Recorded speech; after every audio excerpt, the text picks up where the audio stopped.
Buenas tardes a todos. Sesión pública de la Real Academia de la Mar para proceder a la exposición de la conferencia Desembarco en Galípoli, a cargo del académico correspondiente, ilustrísimo señor don Juan Ignacio Pinedo del Campo.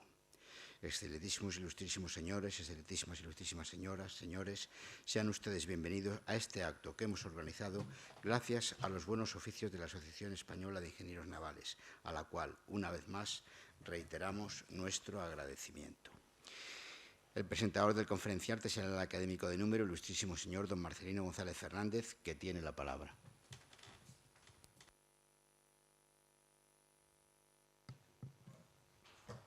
Señoras y señores, buenas tardes. Les voy a presentar al conferenciante de hoy, que es Juan Ignacio Pinedo del Campo. Es doctor en Medicina y Cirugía por la Universidad Autónoma de Madrid, sobresaliente cum laude, premio extraordinario. Es máster en Economía y Dirección de Empresas, especialista en Dirección de Operaciones y como médico, que su profesión ha desempeñado muchas cosas. Es médico especialista en Medicina Nuclear, especialista en Mediación y Arbitraje Sanitario y ha sido en diferentes épocas director de hospitales, grupos, institutos y fundaciones sanitarias, mutuas de accidentes de trabajo, etcétera, etcétera. Ha sido también profesor de Dirección Estratégica Política de Empresa y Business. Es teniente médico de la Armada, retirado, capitán de yate, director del área de salud y cuaderno de bitácora de la Fundación Philippe Cousteau. Es académico correspondiente de la Real Academia de la Mar, miembro de la Junta de Gobierno de la Real Liga Naval Española y director del Consejo de Redacción de la revista Proa a la Mar, que es la revista de la Real Liga Naval Española. Ha pronunciado muchas conferencias y es autor de varios libros de historia, sobre todo de historia naval. Se dedica, como yo digo, a desfacer entuertos en sus presentaciones y a poner las cosas en su sitio. Le he visto hacerlo varias veces, con versiones de la historia que muchas veces no son lo que nos han contado en otros tiempos, cuando siguiendo una versión un tanto sesgada y oficialista del pasado, nos decían que las cosas habían ocurrido de una forma cuando en realidad ocurrieron de otra, si es que llegaron a ocurrir. Juan Ignacio Pinedo nos va a hablar del desembarco y la consiguiente batalla en Galípoli. Esta es una de las 3 conferencias del miniciclo organizado por esta Real Academia de la Mar para recordar el centenario del desembarco de Alhucemas, que fue en 1925. Las otras 2 conferencias, que serán en octubre, correrán a cargo, una de ellas de José María Blanco Núñez, que está al otro extremo de esta mesa, que nos va a hablar de los medios aéreos y el portaaeronaves o portahidroaviones o portahelicópteros Dédalo, portahidros Dédalo en Alhucemas, y luego hablaré yo del desembarco en sí. Esto será en octubre. Las fechas están todavía por decidir. El desembarco y la batalla de Galípoli, de las que va a hablar Ignacio, han tenido lugar en el marco de la Primera Guerra Mundial, en 1915-1916. Fue un enfrentamiento entre los aliados, que eran Gran Bretaña, Francia, Australia y Nueva Zelanda, por un lado, y las fuerzas de Turquía por el otro. Había fracasado un intento de los aliados de pasar los Dardanelos y entrar en el Mar Negro para ayudar a los rusos a rebajar la presión que tenían en otros frentes, pero aquello fue un fiasco enorme. Entonces se les ocurrió, el que lo impulsó el plan fue el Lord del Almirantazgo Winston Churchill, intentar tomar la bahía de Galípoli, que está en el Mediterráneo oriental, es una península que está al norte de los Dardanelos, en la parte europea de Turquía, y una vez tomada esa península, tomar los Dardanelos y volver a intentar el paso de los Dardanelos, entrar en el Mar Negro, etcétera, etcétera. Pero eso también fue otro fracaso. Un fracaso que, en cierto modo, hipotecó hasta cierto punto el futuro de las operaciones anfibias, porque a la vista de aquello todo el mundo decía que esas operaciones no se podían llevar en las circunstancias en que se llevó a cabo lo de Galípoli, que iban a estar destinadas al más completo fracaso.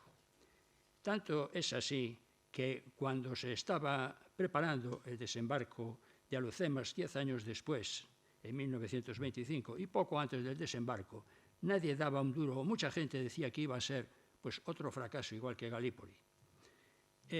Afortunadamente no fue así, pero esta es otra historia de la que hablaremos en su momento.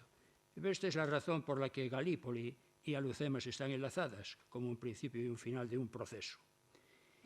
Y esto es lo que nos va a contar ahora Ignacio Pinedo. Nos va a decir lo que pasó allá por Turquía, al final del Mediterráneo oriental, hace ahora 110 años. Sin más, y agradeciendo la atención que han prestado a mis palabras, cedo el testigo al conferenciante Ignacio. Ignacio, todo tuyo. Gracias. Muchísimas gracias. Muchas gracias, don Carlos. Muchas gracias, José María. Muchas gracias, Marcelino. Muchas gracias a la Academia por la invitación. Y la verdad es que para mí es un privilegio, ya sabéis, y un honor pues, estar aquí y bueno, pues poder tener una charla con vosotros, ¿no? Vamos a hablar del desembarco de Galípoli, pero no es un desembarco, no es el desembarco de Galípoli, es la batalla de Galípoli. Y más que la batalla de Galípoli, realmente es la campaña de Galípoli, pues estamos hablando de que hubo varios desembarcos y hubo varias campañas, varias batallas.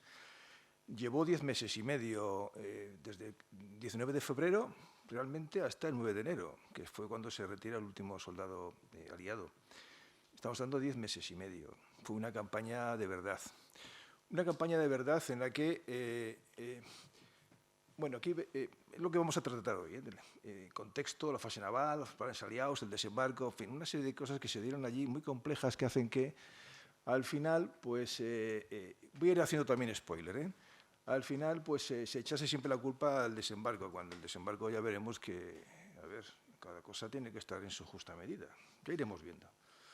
¿Quién enfrentó? Efectivamente, enfrentó por un lado a los británicos y el Imperio Británico, ahí estaban en los Anzac, los australianos y neozelandeses. Había también algunas tropas indias con los gurkas, que van a tener luego bastante protagonismo. Y estaban también los franceses ayudando. Y enfrente estaban los turcos con oficiales alemanes, ya en activo, con los oficiales alemanes con mando en tropa, ojo. Y eso significó luego mucho en las sucesivas batallas que hubo. Uno se imagina el desembarco, pues esos grandes horizontes, todo muy amplio, todo grande, alejado el enemigo, despliegues, subir por las colinas, para ir tomando posiciones, tranquilos. No, pero no es este desembarco, es este. Lo mismo, playas amplias, horizontes amplios, el enemigo muy lejano y subidas con poca pendiente. Esto fue lo que se encontraron los chavales allí. Todo muy tranquilo, no había riscos, no había colinas en la costa, estaba todo, no era montañoso aquello, para nada. Y la subida pues muy tranquila, muy espaciosa. Y al final conseguimos convertir todo en una guerra de trincheras, como fue pues lo que estaba pasando en el frente occidental, lo mismo, fue una guerra de trincheras. Una guerra de trincheras que fue una verdadera picadora de carne. Empezamos con 5 divisiones, los aliados, los turcos con 6 y terminamos con 15 y con 16, 31 divisiones. ¿Y por qué paramos? Porque había que seguir mandando más, ya iremos viendo. Menos mal que se paró, menos mal que llegó un general que supo poner luego las cosas en su sitio, pero ya iremos viendo aquello. Y todo fue esto, una guerra de trincheras. Una guerra de trincheras como la que fue en el frente occidental. Lo mismo. ¿Qué contexto estábamos metidos? Europa estaba en ese momento, tenía 3 grupos de países. Estaban las potencias centrales, los imperios centrales, el imperio germánico y el imperio austrohúngaro. Estaba también Italia ahí. Estaba luego la Entente, que estaba Gran Bretaña, Francia, por el norte de África y Rusia. Y luego estaban pues, los que no estaban ni en un lado ni en otro, tenían alguna, como los serbios, que eran prorrusos, había un poco de todo. Pero comienza la guerra. Y al comenzar la guerra, Austria dice que, joder, esto del norte de Italia, es que esto, voy a por ello. Acordaros, Ernest Hemingway, Adiós a las armas, el norte de Italia, la guerra con los italianos y austrohúngaros, el conductor de ambulancias. Italia, claro, se sale rápido y se pasa al otro lado. Pero se animan dos ahí, que son Bulgaria y el Imperio Otomano. Bulgaria no era un cualquiera, era una potencia media que no estaba nada mal, o sea, ojo, y se apunta, claro, con los imperios centrales, se apunta también el Imperio Otomano. ¿Por qué se apunta el Imperio Otomano? Porque aquí ya empezamos a ver qué cosas pasaban. El Imperio Otomano tampoco era un cualquiera, había tenido muy mal trayecto en los últimos años, había perdido gran parte de su posicionamiento, sobre todo en Europa, pero seguía teniendo sus cosas. Tenía los Dardanelos y el Bósforo, era el paso. Estaba también, ya empezaba a haber petróleo en el Golfo Pérsico, ya empezaba a valorarse mucho el petróleo, y estaba el Canal de Suez. Con lo cual, el Imperio Otomano dice que, bueno, pues se tiene que volver como estaba antes y hay que volver pues, de la mano de los imperios que van a ganar la guerra, los imperios centrales. Se apunta con ellos. ¿Eso qué significó? Eso significó, claro, que el paso, hasta ahora Rusia, había estado bien suministrada por los aliados. Los puertos de Sebastopol y Odessa, pues tenían, ahí en el Mar Negro, pues tenían mucho trajín.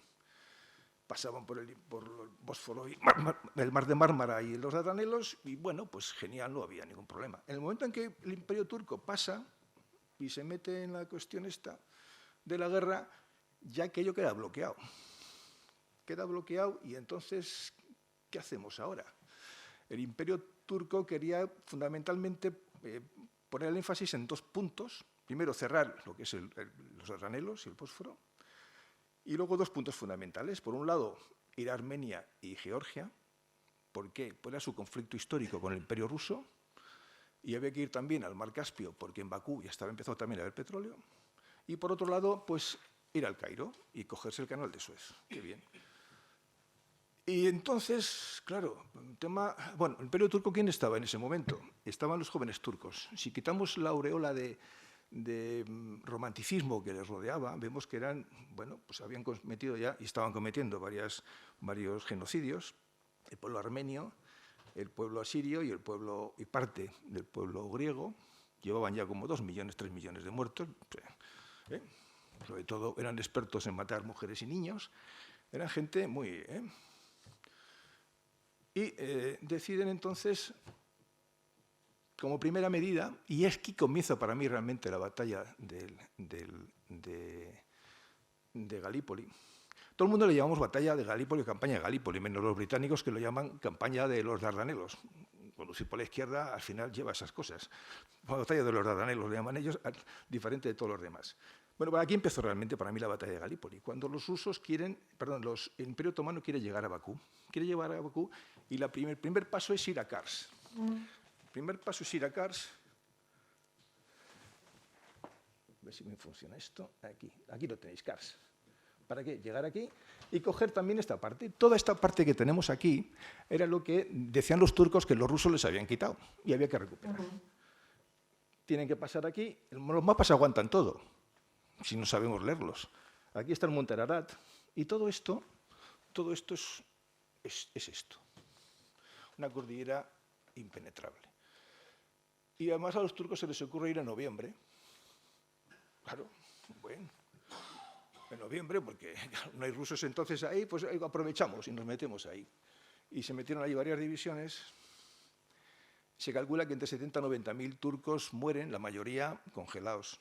Y fue el gran desastre turco en la Primera Guerra Mundial. ¿Esto a qué les lleva? Les lleva a que tienen que pedir sopitas a Alemania. Y Alemania manda 2 generales de primerísimo rango que tenían. Por un lado está Otto von Sanders, Liman von Sanders, que él va a dirigir lo que son las tropas turcas europeas, las que están en el suelo europeo. Y el otro es Friedrich Kessel-Einstein, que es el que va a dirigir las tropas turcas en en Oriente Medio, para ir a por, y este es su plan, a por el Canal de Suez. Años después se va a encontrar con personajes como el general Allenby, se va a encontrar con el teniente Lawrence y con las tribus árabes y, bueno, perderá en su momento las batallas que al final y perderá también Damasco.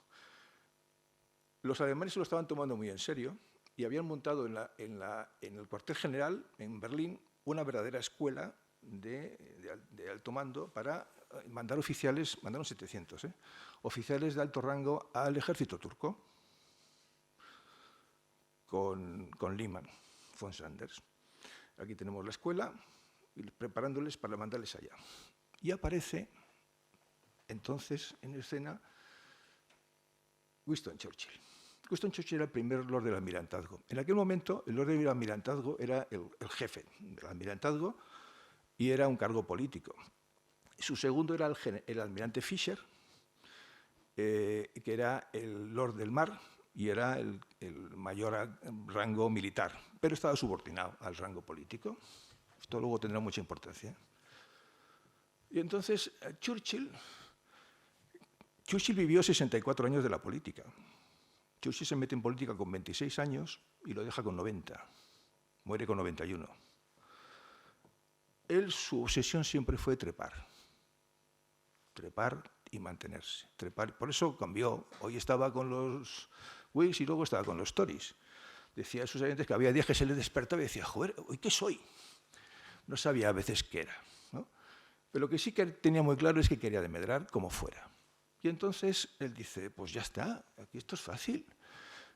Abrimos los Dardanelos y abrimos el Fósforo. Y encima cogemos Constantinopla. Aquí figura Estambul, en aquel momento era todavía Constantinopla.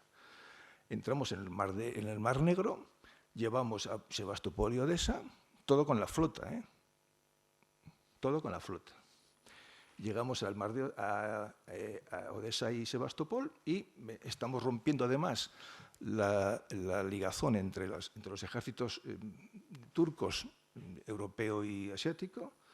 Los asiáticos, la parte asiática ya van a empezar a mirar más para aquí y fenomenal, porque entonces nos van a aliviar lo que Chris Einstein quería hacer con el canal de Suez. Y estamos también metiendo mano ya a los campos petrolíferos del Golfo Pérsico. Y nos van a ayudar los franceses. ¿Por qué? Porque los franceses al final también quieren tener su presencia en Siria y Líbano. En aquel momento es lo que pretendían. A su vez, cuando cojamos Constantinopla, claro, los turcos aquí se van a venir abajo. Bulgaria ya va a empezar a mirar para atrás, no para arriba, sino ya para abajo, porque estaremos ahí. El Imperio Austrohúngaro, lo mismo, empezará a mirar ya un poco para atrás y ya aliviará encima, bueno, pues lo que tenemos de problemas en el frente occidental. Como veis, argumentación. Bueno. ¿Y el plan cuál es? El plan es muy sencillo, el plan es este. Vamos nosotros con los franceses y atravesamos, joder, los Dardanelos, Mar de Mármara y el Bósforo, y llegamos a Constantinopla. Sí, es muy sencillo esto. Luego veréis en alguna de las cosas que vamos a ver después hasta qué punto pensaban que esto era una operación sencilla, no tiene ningún problema.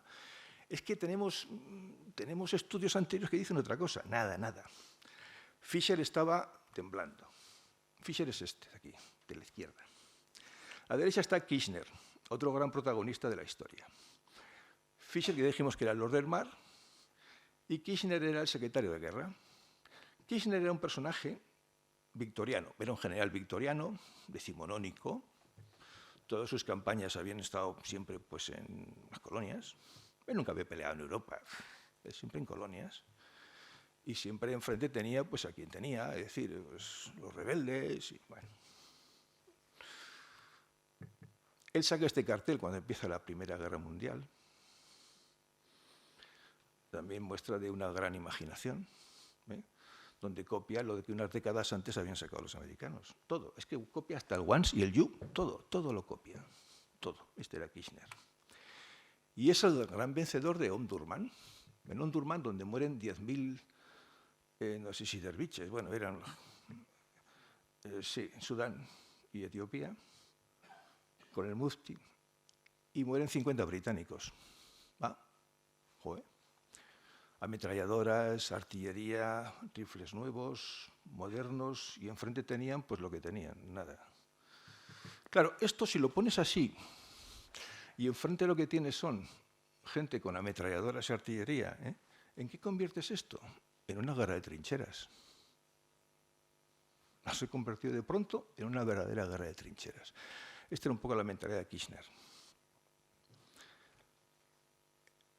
Fisher no era un cualquiera, digo.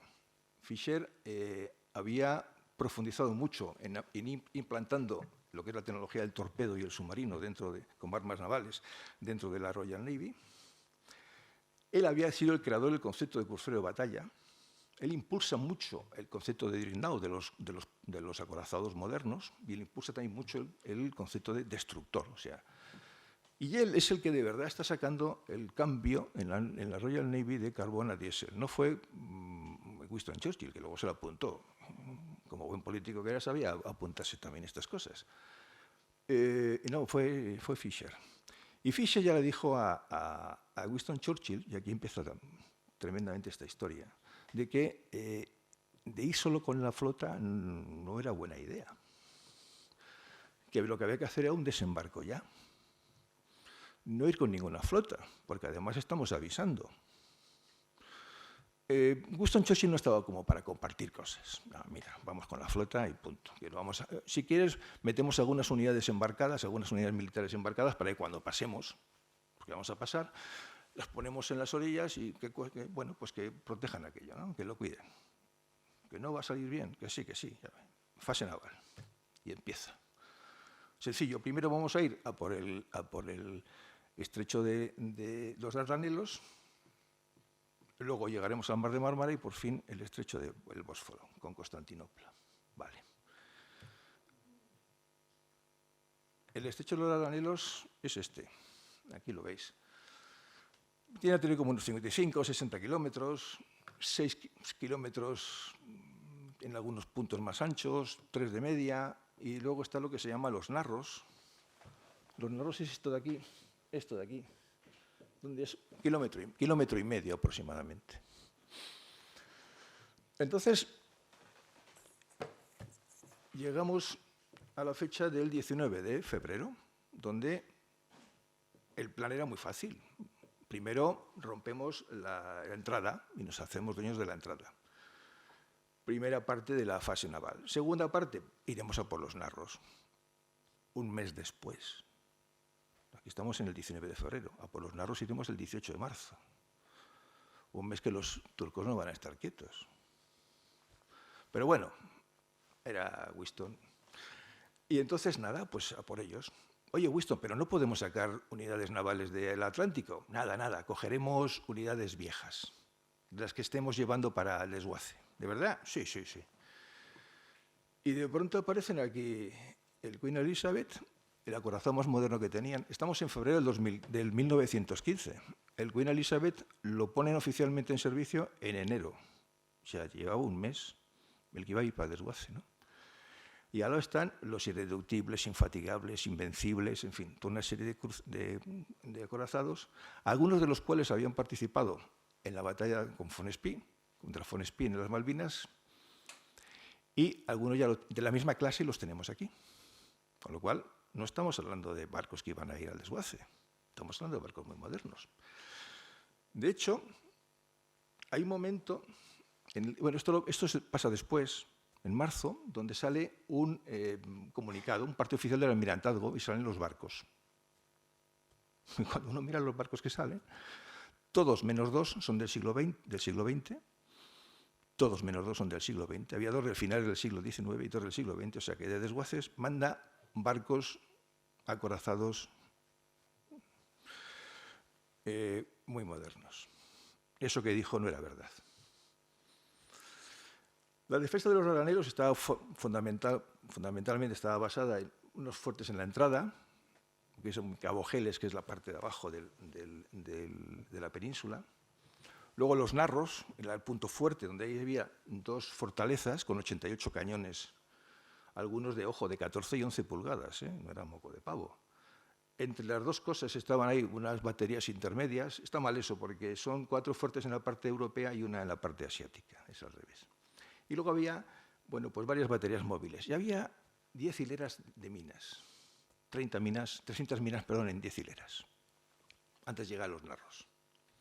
Bueno, pues la primera fase es atacar la entrada. 19 de febrero, atacan la entrada y efectivamente un triunfo. Lo consiguen, les pillan de sorpresa a los turcos, consiguen bombardear aquello. De hecho, hasta hay unidades embarcadas del ejército que bajan para terminar de rematar alguno de los cañones que había por ahí.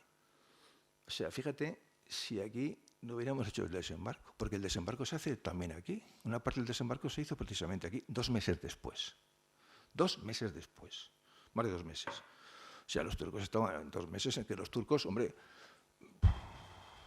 algo hicieron, ¿no? Sabiendo que iban a venir. Avisamos ya, un preaviso de 2 meses, que voy para allá, ¿eh? Y en ese momento es que bajan hasta unidades embarcadas, como os decía, ¿no?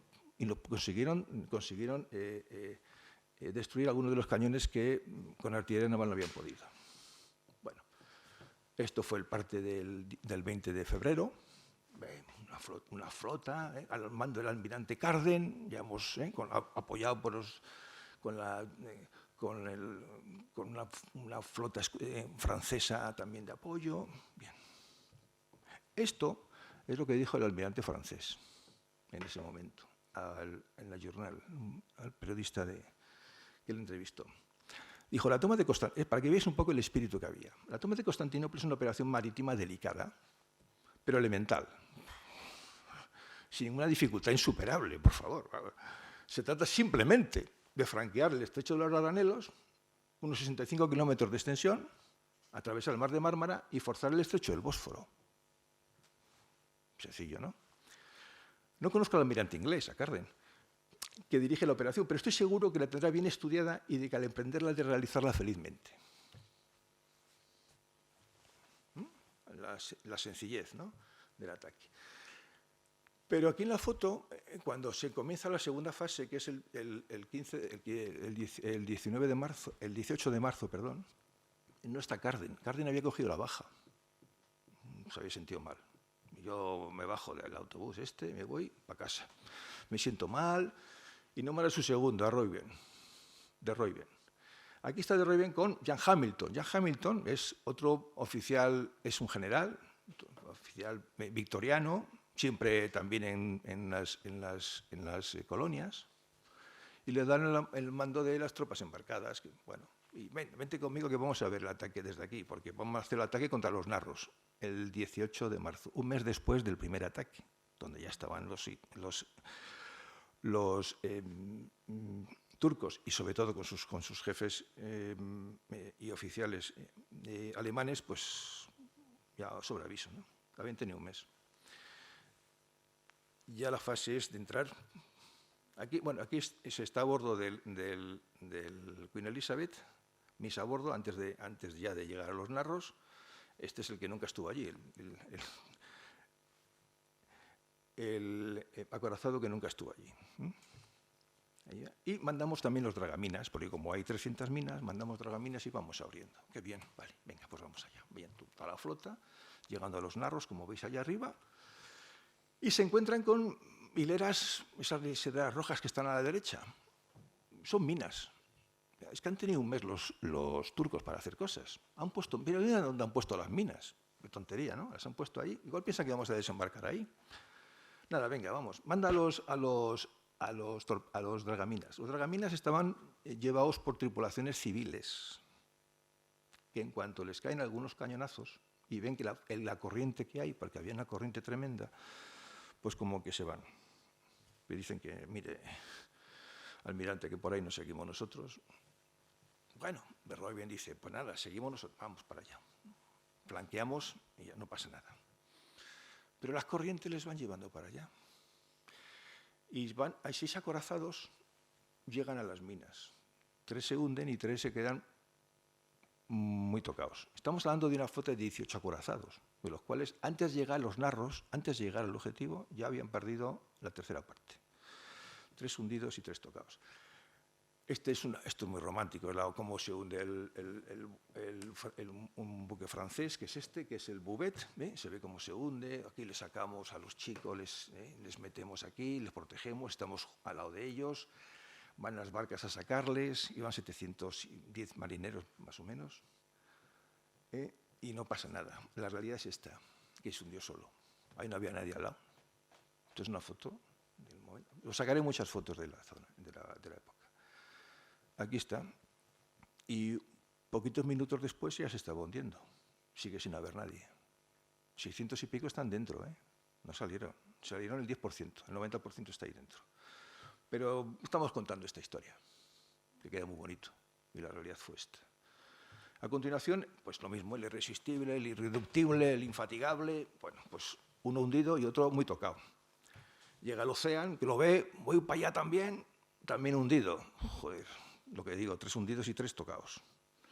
6, bajas de los 18, 6. Con lo cual los demás dicen que se dan la vuelta, que vuelven. 18 de marzo, que vuelven.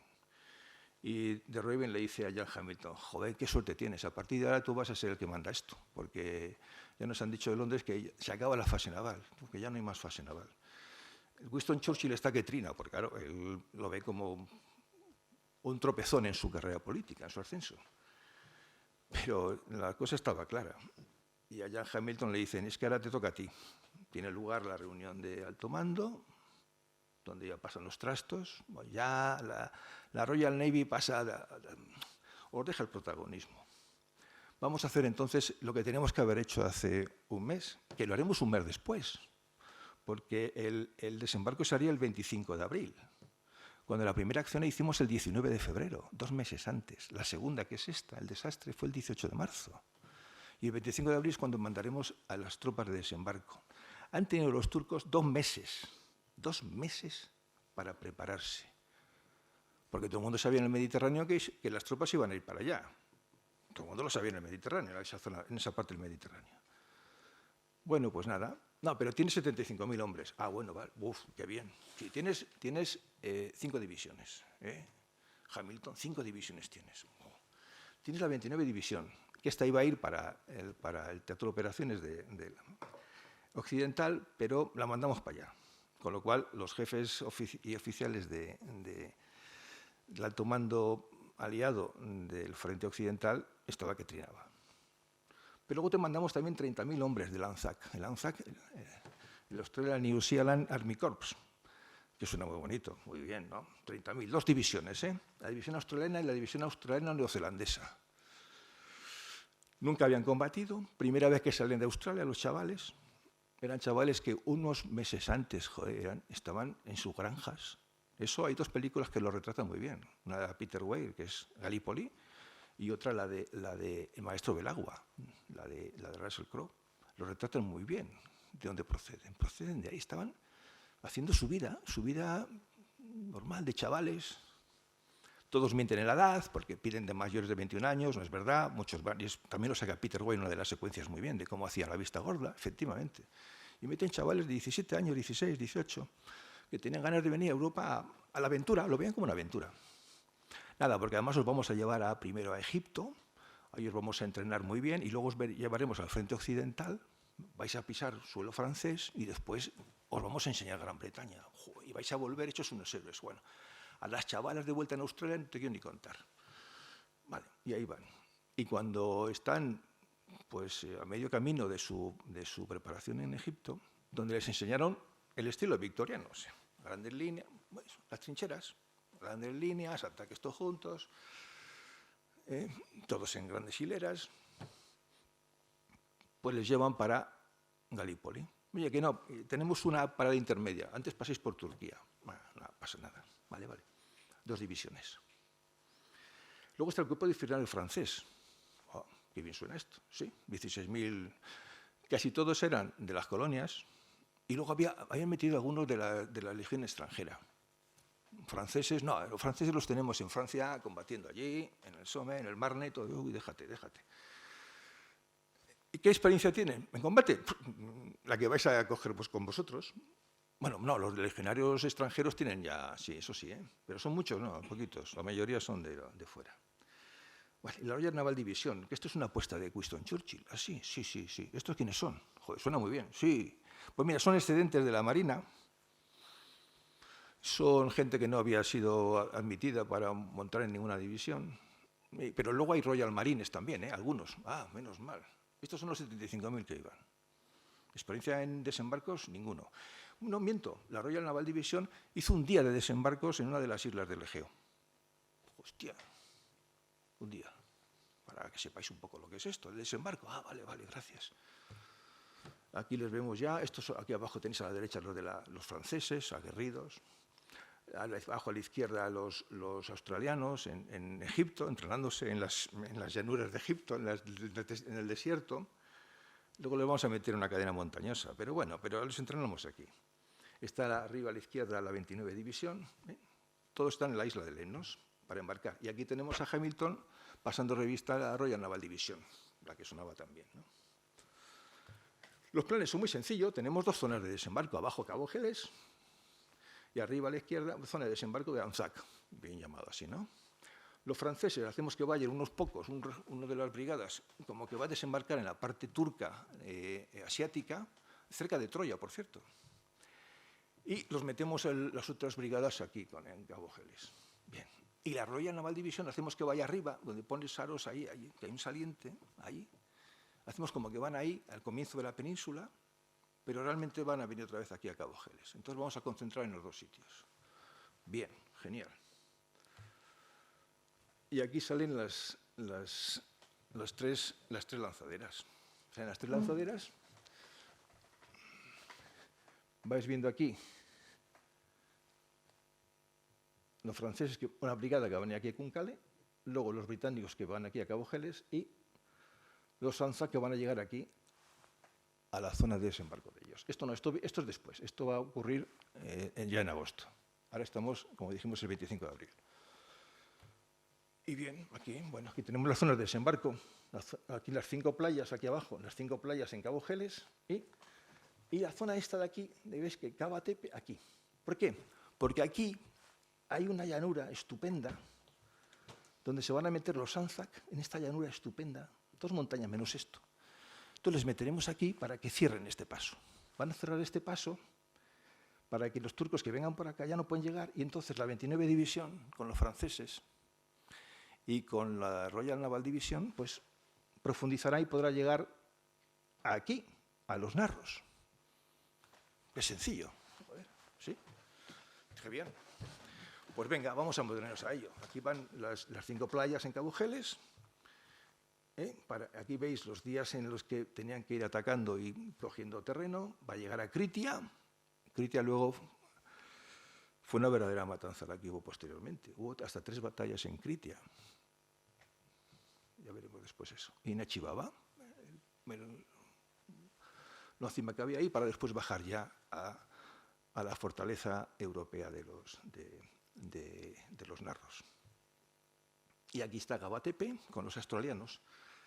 Lo mismo, la rayita roja como la del paso del Bósforo y de Arranelos, ¿no? Todo muy sencillo.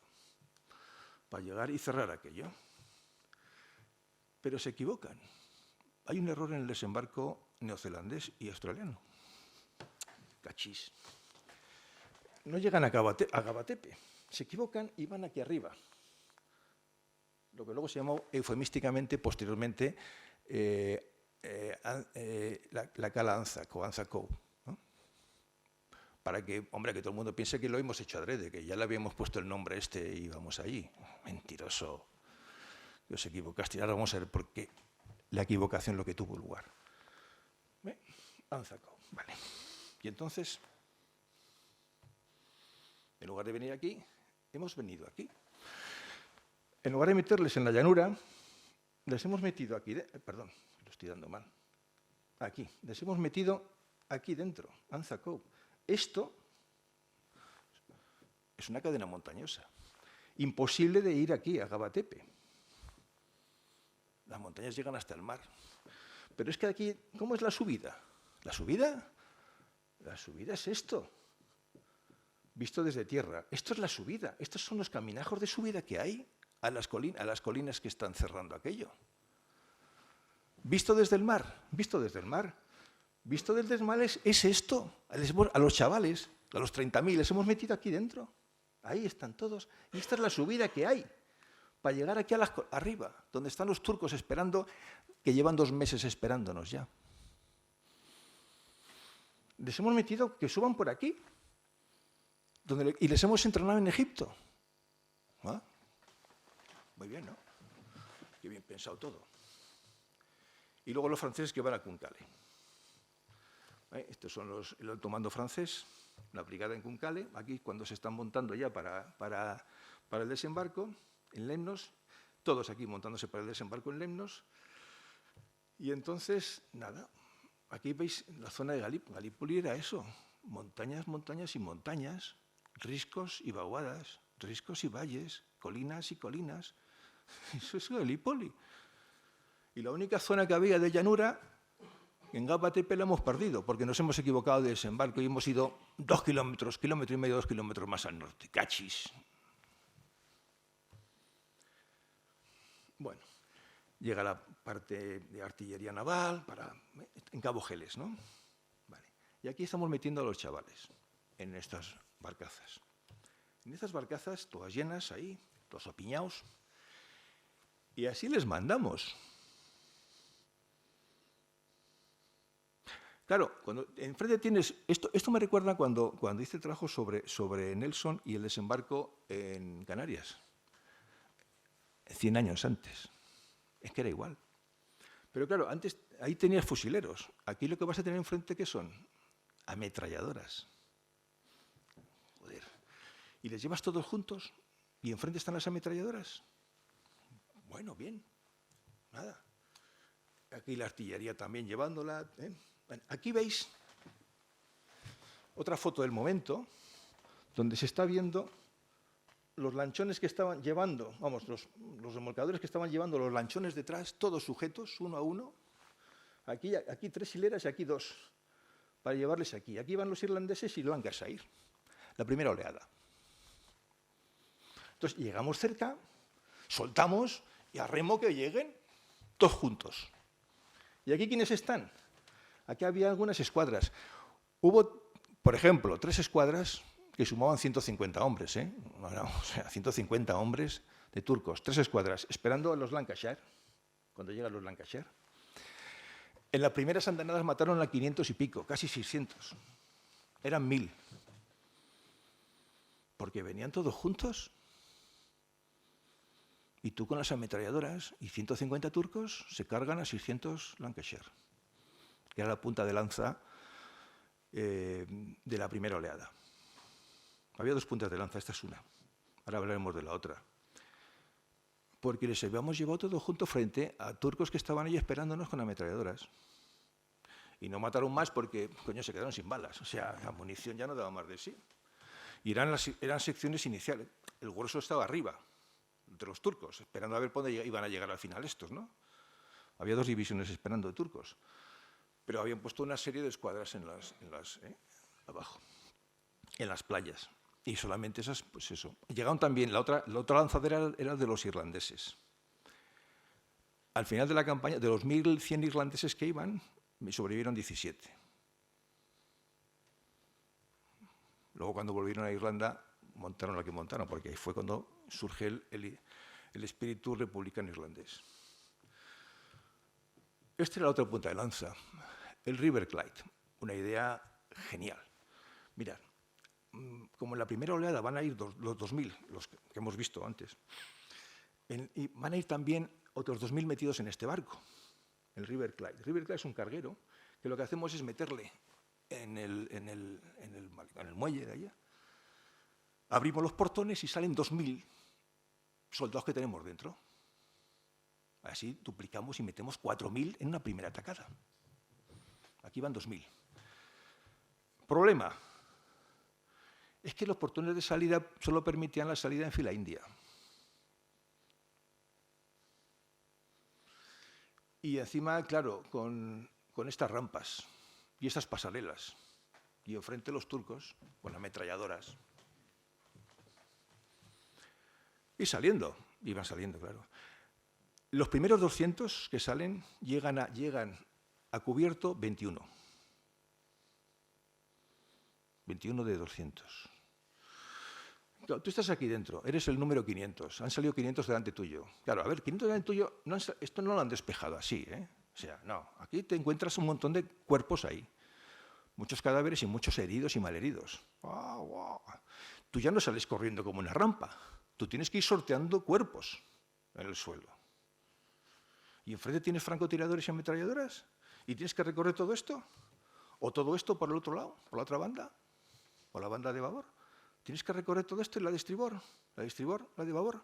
Tienes que recorrer todo esto y ametrallándote aquí. ¿Qué me estás contando? Y tú saltando por cuerpos. Y cuando llega el 600, el que sale el 600, entonces imagínense aquello lo que fue. Fueron las dos puntas de lanza de la primera oleada. No fue lo peor. Lo peor, fijaros, es que habíamos tenido una fase naval totalmente cabezonería de Winston Churchill, no sirvió para nada más que para avisar que vamos a ir 2 meses antes, 19 de febrero, vamos a ir.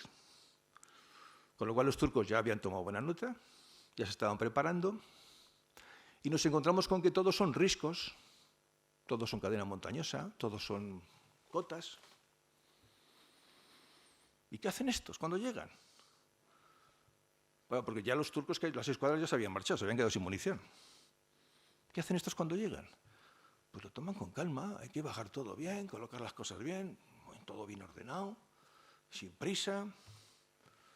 Los oficiales también, nada, aquí, venga, ir sacando todo, aquí, genial, venga, ir poniendo todo en su sitio, estamos ya poniendo todo aquí en las playas, todo aquí bien ordenadito, venga, aquí medio tumbados en esta subida, aquí los oficiales tranquilos, coño, que están las cotas ahí, joder, que ahí tienes los altos, que ahí tienes los picos, ahí tienes las colinas, que es que esas 2 divisiones turcas están viniendo ya. ¿Y qué van a hacer? Pues tomar las colinas. ¿Y tú estás aquí? ¿Estás aquí haciendo qué? ¿Tomándote qué? ¿Las pastas del té? ¿Qué estás haciendo aquí? En lugar de salir corriendo escopetado a por esas colinas, joder. ¿Qué estás haciendo aquí? Eso tuvo mucho que ver. Esa fue la mentalidad de Hamilton, la mentalidad de Hunter. Hunter era el general de división de la 29 División. Otro igual. Donde lanzó luego, posteriormente, líneas y líneas y líneas. En lugar de profundizar, no, líneas y líneas y líneas de ataques continuos, donde pues, consiguió que mataran a muchísimo de su gente. Pues esto fue la filosofía. Nada, primero nos aposentamos y luego ya iremos a por las colinas. Aquí estaban las 2 divisiones turcas, la 19 y la 9. La 19 estaba al mando de un coronel, no era un cualquiera, era Mustafa Kemal, el que luego fue Ataturk. Y le habían puesto, siendo coronel, al mando de una división. Los alemanes lo tenían muy claro. Este es el líder de aquí, de la zona. Y ahí estaban el 19 y la 9. Y aquí están en azul, en la costa, las escuadras que habían metido inicialmente, por si llegan aquí, ¿no? Pero bueno, habían hecho las primeras escabechinas, que hemos visto antes, con sus ametralladoras, pero ya la 19 y la 9 van tomando posiciones en los altos. Claro, joder, en los altos, y va llegando luego la 7ª y la 5ª, que les veis arriba, que van llegando también. Liman von Sanders, el alemán, tenía aquí al mando 6 divisiones, 5 operativas ya aquí, 2 metidas en la península, 3 llegando ya aquí y una que estaba de reserva, total 6. Y aquí les vemos a los chavales subiendo, luego las colinas, cuando les dijeron, hay que ir a por las colinas ahora que están arriba. Mirad las condiciones en las que estaban, en las que van subiendo. Y entonces, claro, una vez que estemos ya, vamos a por las colinas ahora, tanto en la zona, esto era inicialmente donde iban a haber desembarcado para llegar aquí y esto es luego donde desembarcan, miradlo aquí, ahí arriba, ¿ves? Como dijimos, en lugar de en la llanura, aquí arriba, todo rodeado de riscos. Y aquí abajo, no, mirad las zonas, o sea, esto es Galípoli, es todo montaña pura. La zona de Cabo Geles, Kritia, la zona donde hubo luego varias de las batallas se dieron aquí para tomar, que no tomaron Kritia, donde murieron oleadas y oleadas de británicos, porque era la idea de que tenía Hunter de hacer la guerra.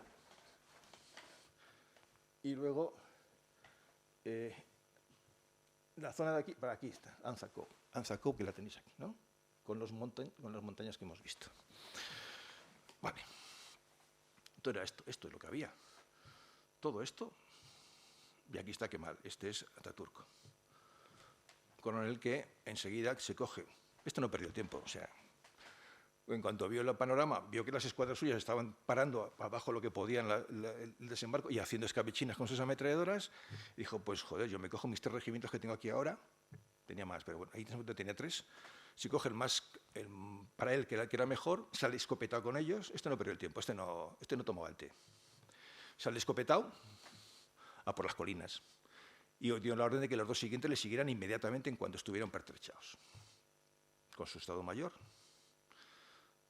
Habían tenido 2 meses también para prepararse, como dijimos antes, porque ya les avisamos que vamos a ir. Y hace un contraataque ya. Y este contraataque frena a los australianos y a los neozelandeses ahí. Y ahí se quedaron ya. No pasaron de ahí. No pasaron de ahí. Estuvieron los 10 meses de campaña ahí. Bueno, luego veremos que hubo intentonas, pero de ahí no salieron. Y en Cabo Geles igual. Hunter también dice, venga, al ataque ya. Al ataque ya, si están ya posicionados arriba. ¿Qué ataque ya? Están ya en Kritia, están... Y fueron cuando empezaron a caer líneas y líneas de británicos. ¿Qué pasó? Aquí fue cuando intenta y no puede pasar. Le frenan y tiene otra vez que bajar abajo. Pues que hemos transformado el desembarco en una guerra de trincheras. Porque las cotas, los altos, ya los cogeremos, ya están llegando. No, ya iremos a por ellos. No vamos a ir a por ellos, se van a coger ellos y se van a quedar ahí. Y nosotros aquí abajo. Pues guerra de trincheras. Hemos conseguido transformar esto, igual que el teatro de operaciones del Frente Occidental. Guerra de trincheras. Qué bien, guay. Los suministros. Claro, tú imagínate ahora en Nanza Cove, un sitio reducido, todo lleno de montañas. Ahí solamente pasas con las carreteras esas que hemos visto, que cómo ascendían. Imagínate de arriba, que te están esperando. Cada día hay que tratar de alimentar 30.000 raciones. Son 30.000 Anzac, 30.000 raciones cada día.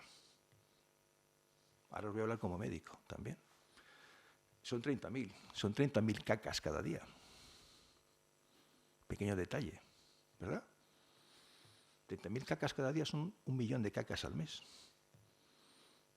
¿Sabéis lo que significa eso a nivel de infecciones? ¿Sabéis lo que significa eso? Estar ahí metidos con esa historia. 30.000 tíos metidos ahí, recibiendo como el agua también, claro. Y todo esto venía de Alejandría, 1.000 kilómetros más abajo. Todos los días con esta historia. Y a poco que asomases la cabeza, cuidado, que un francotirador te la volaba. ¿Os imagináis metidos ahí, todo eso? ¿Qué pasó? Claro, las moscas. Las moscas es una cosa que muchas de las crónicas de los chavales de ahí contaban como algo que se les quedó grabado. Las moscas, la negrura de las moscas. Cuando les llegaban los alimentos, ibas a comer el bocadillo, abrías la lata, joder, todo lleno de moscas. Quitabas las moscas, a comer el bocadillo y antes de que le dieses el mordisco, todo lleno de moscas. Al final se comían hasta las moscas. ¿Qué quiere decir? El cólera, las diarreas, pues estaban escopetadas. Escopetadas. Se dispararon por completo. En esas condiciones higiénicas se dispararon. También hubo cientos de casos de enfermedades de transmisión sexual, gonorreas y sífilis. Ahí lo dejo. Y luego se juntaba con que en las trincheras también, claro, en los bordes, estaban llenos de muertos. En las nuestras y en las de los que estaban a pocos metros más allá, más arriba, la de los turcos. Estamos ya en mayo, hace calor, joder, todo lleno de muertos. Los muertos ya se hinchan, explotan.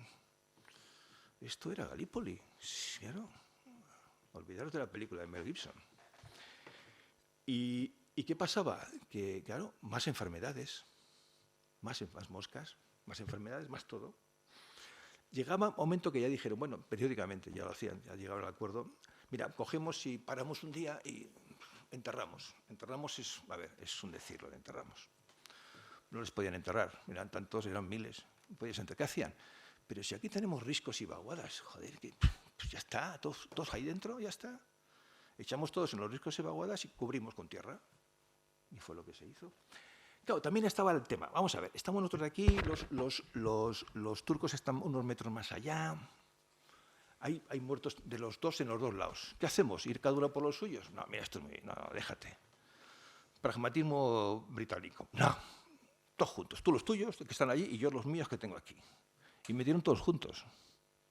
Turcos y británicos, o neozelandeses y australianos, todos juntos. Echabas luego la tierra y ya está. Y a seguir funcionando. Venga, mañana continuamos con el partido, vale. Y eso lo hacían periódicamente porque era insoportable toda aquella. Imaginaros toda esta historia. Aquí vemos una de las fotos de cómo les estaban tirando ahí, en las fosas, para luego taparles.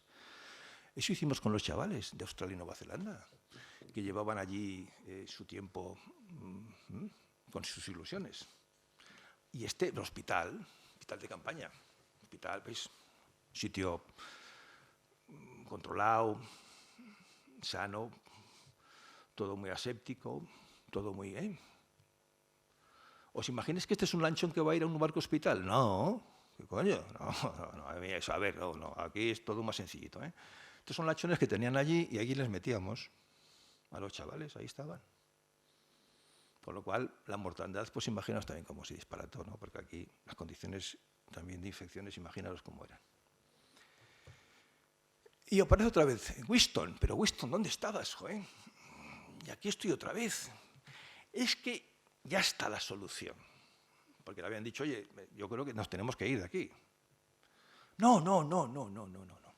Había llegado también la 42 División a Cabo Geles, había llegado la 5ª Escocesa a Cabo Geles, o sea, habían llegado todavía una serie de divisiones más para... Joder, claro, porque iban cayendo como chinches. No. Hay que seguir. ¿Por qué? Porque si sabe que si se iban para atrás su carrera política, y lo primero es su carrera política. Lo primero, su carrera política.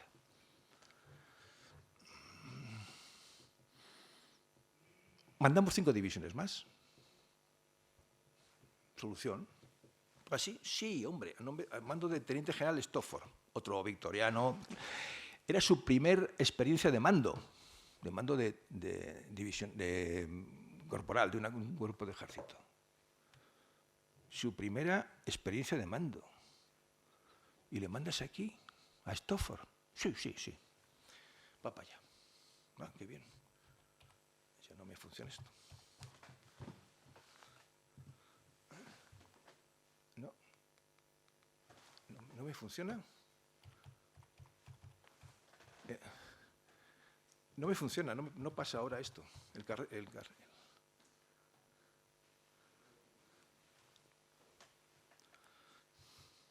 Porque ahora están mandando 5 divisiones más. Vale, perfecto, ya está, gracias. Lo que llamo yo la cabezonería de la actitud y la picadora de carne, porque mandamos 5 divisiones más.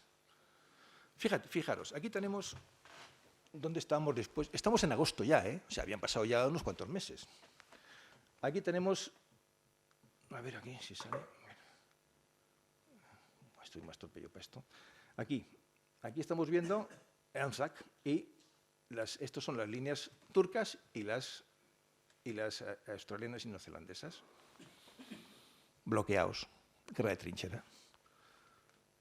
Aquí tenemos Cabo Geles, lo mismo, misma situación, con Kritia, que era el punto clave, donde estaban las tropas turcas asentadas, que son las negras, y luego las tropas británicas y los franceses que estaban aquí, también, cerrado. Y entonces, ¿qué hacemos? Pues mandamos 5 divisiones más. Las metemos todas juntas y, coño, superioridad, y rompemos y penetramos. No. Mira, otra cosa más brillante. Vamos a flanquear. Sí, flanqueamos. Mira, vamos a meterles aquí arriba. En lugar de aquí, con los Anzac, no, los metemos aquí, en Sabla Bay. ¿Veis? Además aquí es amplio, aquí están las divisiones turcas están aquí. Bueno, fenomenal. ¿Vale? Oye, qué buena idea. Joder, estupendo.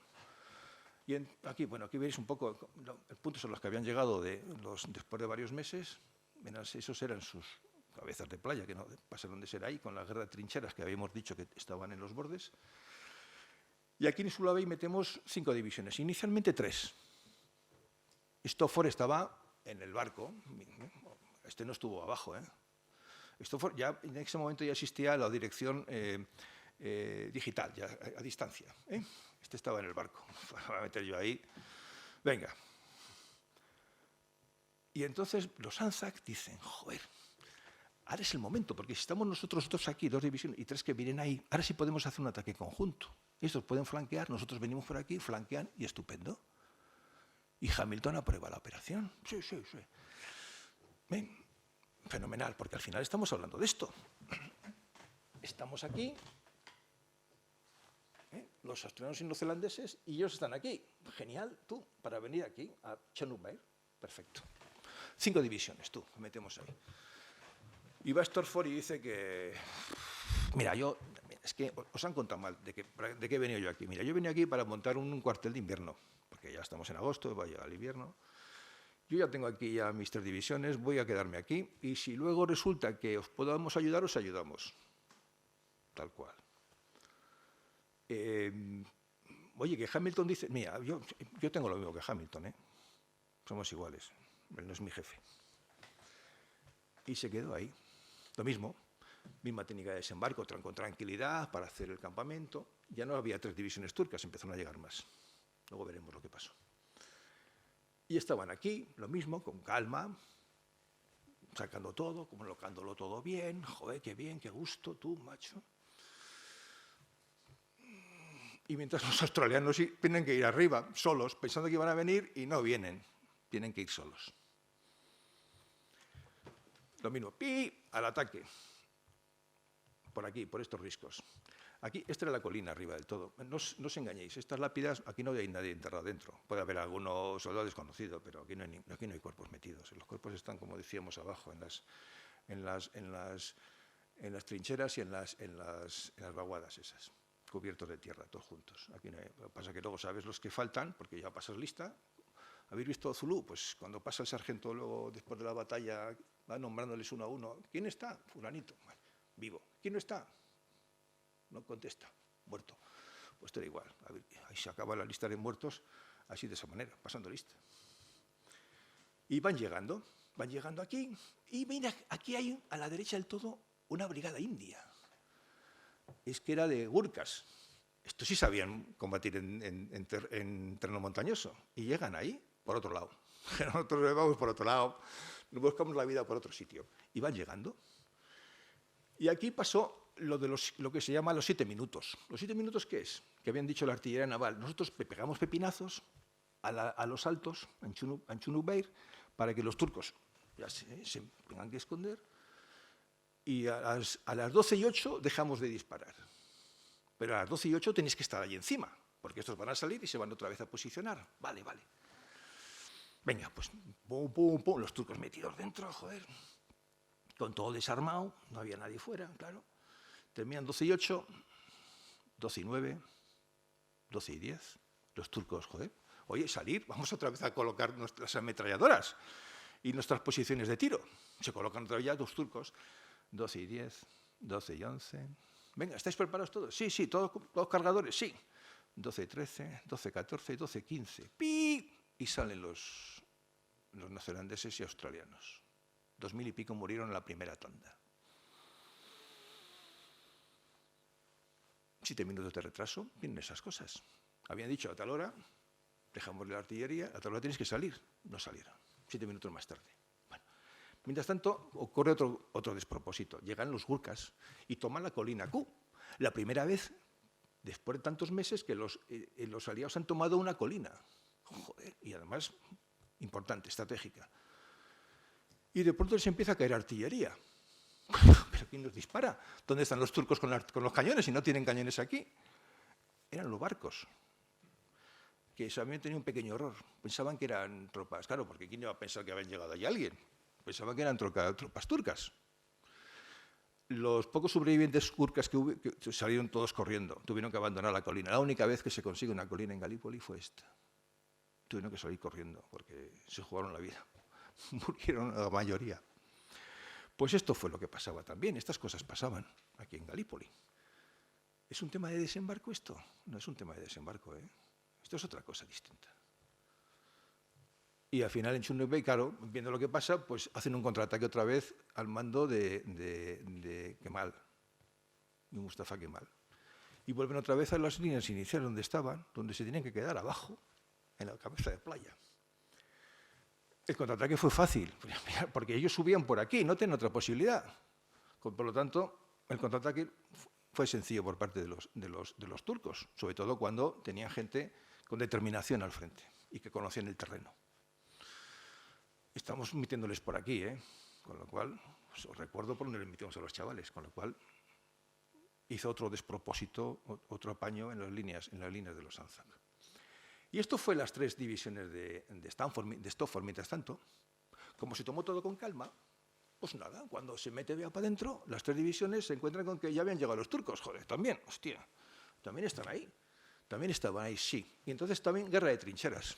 Hemos conseguido que la guerra de trincheras de Cabo Geles y Anzac Cove también esté en Slua Bay. Pues si seguimos así, vamos dando la vuelta a la península, joder. Y de penetración aquí no hablaba nadie, todo era así. Todo, no, trinchera, línea de trinchera, guerra de trincheras. Con lo cual también se quedan varados. Y entonces llega el gran fracaso total, porque todavía nos quedaban 2 divisiones. Eran 5 las de Stafford. Mandó 3, nos quedan 2. Pues mandamos otras 2, 20.000 tíos que teníamos más. Coño, 20.000 tíos, mételes en alguno de los sitios. No, lo mismo. Que desembarquen con calma, era todo con calma, joder, en ese ambiente. ¿Lo veis aquí? Estas son fotos aquí, ya se van asentando, cada uno con sus cosas, Y entonces sí, cuando ya están, ahora sí, al cabo de unos días, que ya han llegado otra vez los turcos, arriba, ahora sí, al ataque, otra vez los chavales fuera, picadora de carne, más carne, lo mismo, la misma historia, todo igual, repetición tras repetición tras repetición de la jugada. De pronto Hamilton, solución de Hamilton, pues mandarme más divisiones, joder, coño, claro, mandame otras 5, pero vamos a ver, Hamilton, vamos a ver, que tienes ahí a 16, joder, 15, perdón. Y no has conseguido nada después de todo este tiempo. No, que yo sí, esta vez sí, como los niños, esta vez lo conseguiré. 5 divisiones más, y las quitamos del frente occidental. Dijeron los franceses, a ver, vamos a ver. Claro, los franceses se la estaban jugando en casa. Dijeron, vamos a ver. Seamos sensatos todos. A ver, no podemos sacar más divisiones de aquí del frente occidental y mandarlas allá, porque ya está visto lo que está pasando allí, y aquí en cualquier momento los alemanes nos van a romper el frente. O sea, aquí, lo que hay se queda aquí. Los franceses pusieron muy serios, porque vieron que el tema les repercutía a ellos en el frente occidental, el que inicialmente queríamos salvar con la operación Dardanelos, ¿os acordáis, no? Y entonces nombran a Monro. ¿A Monro? Sí. No puede ser, hombre. Se han vuelto locos en Londres. No pueden nombrarlo a Monro. Sí, a Monro, sí. Si este es un teniente general con mando en plaza, este ha dirigido el tercer ejército en suelo francés. Este sabe lo que es la guerra europea de verdad, en suelo europeo. Este sabe de qué va la feria. No nos pueden mandar a uno bueno. Pues sí, lo mandan a Monro. Joder. Y va Monro para allá. Va Monro para allá y se entera de lo que hay. Mira todo aquello y dice, Kirchner, que nos vamos. Kirchner, claro, el secretario de la guerra, diciendo, ¿qué? No.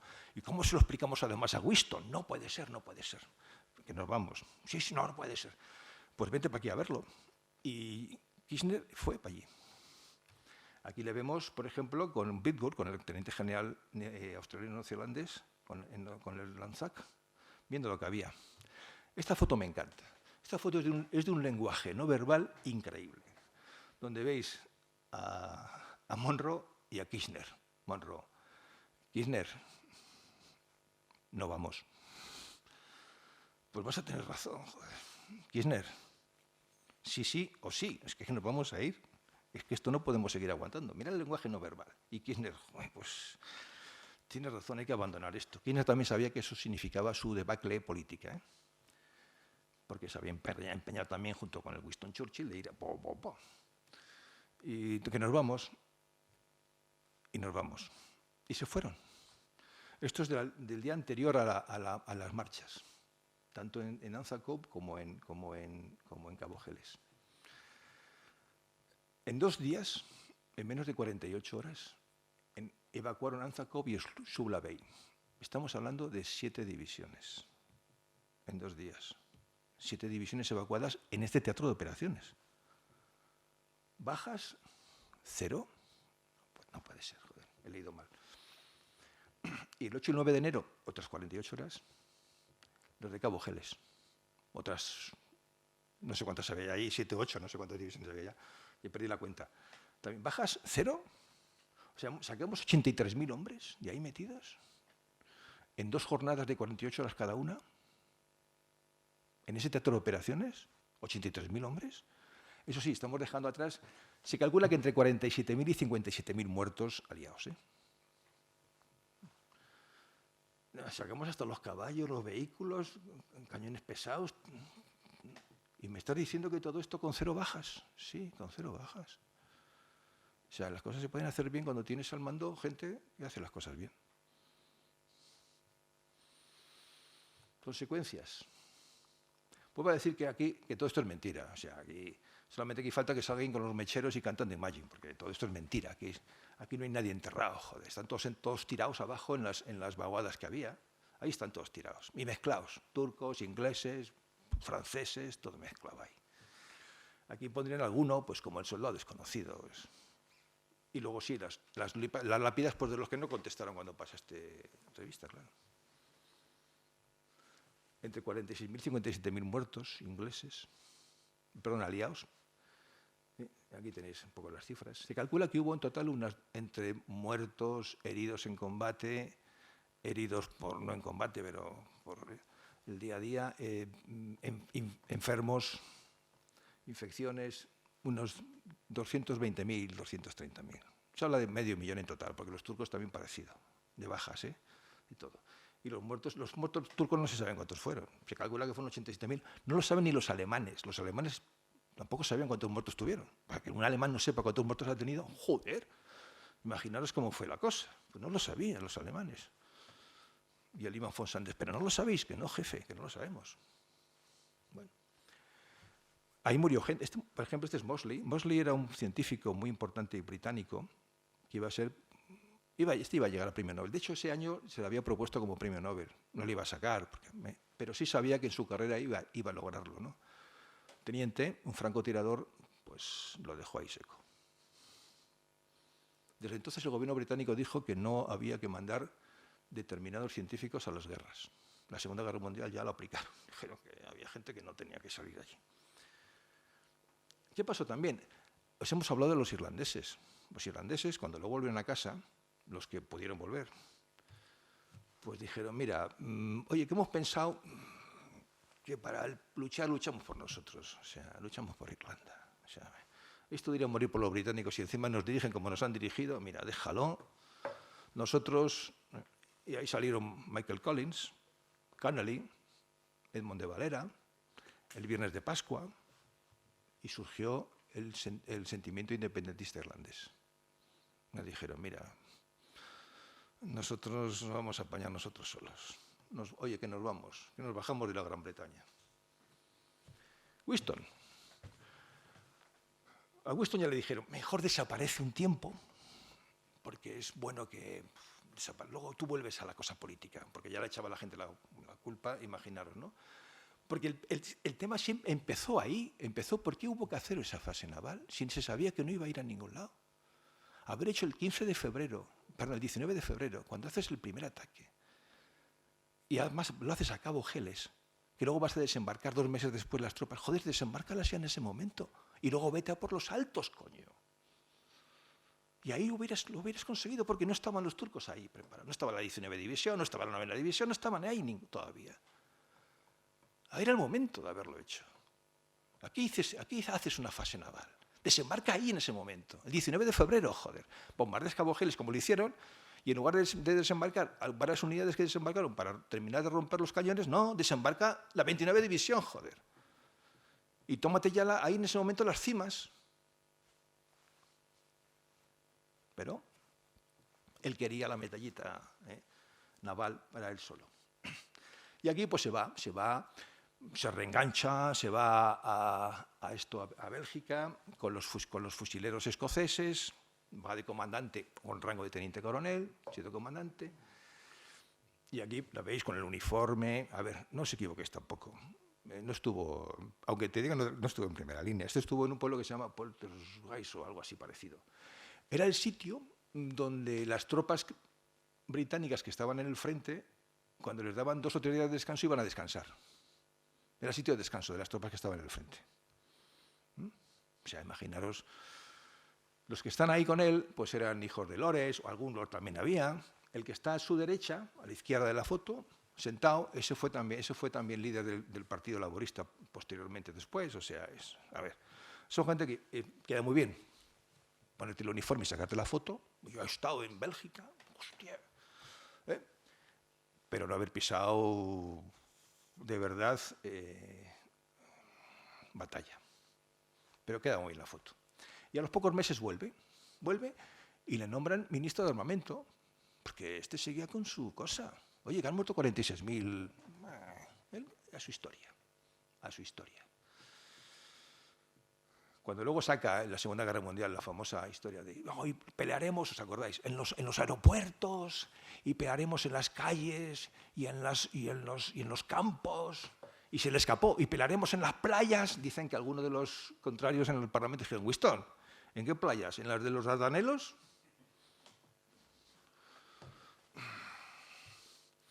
Cuando terminó la Segunda Guerra Mundial, a los 15 días tuvo que dimitir.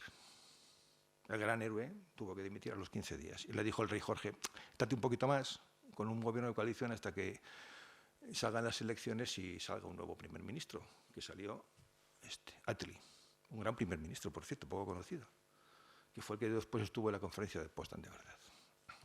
¿Qué más pasó? Los australianos, para ellos el 25, y neozelandeses, el 25 de abril es su gran día de la fiesta nacional. Es cuando toman conciencia de país. Ellos dicen que fueron 6 departamentos del Imperio Británico y volvieron un país, joder.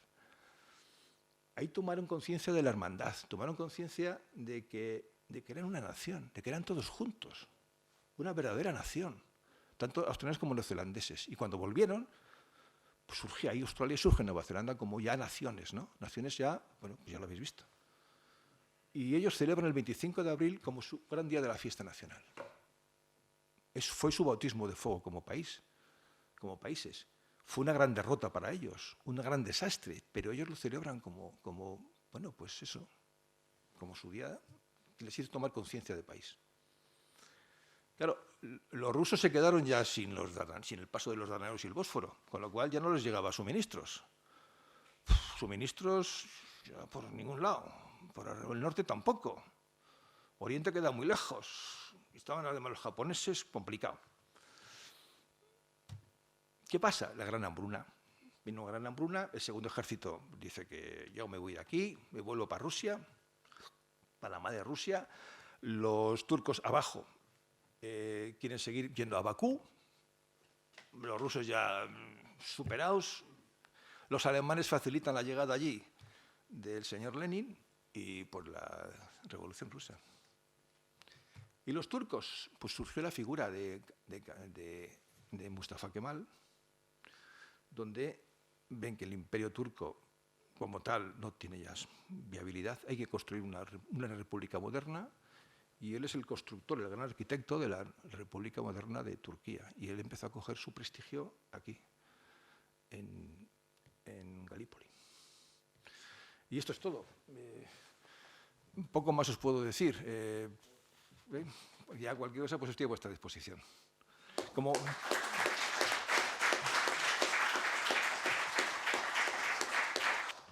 Se abre un turno de preguntas. ¿Alguien tiene algo que preguntar?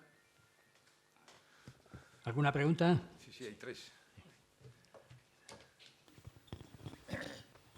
Sí, bueno, ante todo, felicitarle por la apasionante lección que nos ha dado, en la cual, sin embargo, quisiera marcar la distancia en relación con la figura de Churchill, ¿no? Yo creo que Churchill mostró su enorme inteligencia aprendiendo de sus graves errores.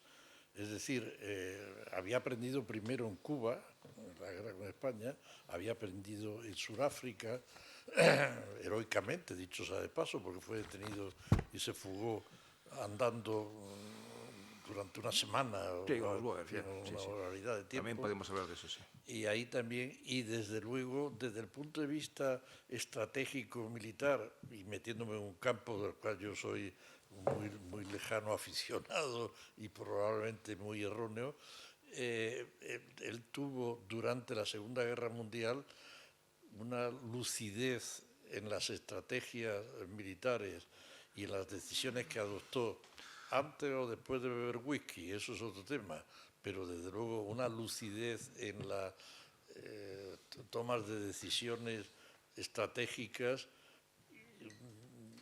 de todo tipo, incluyendo su negativa a aplazar, es decir,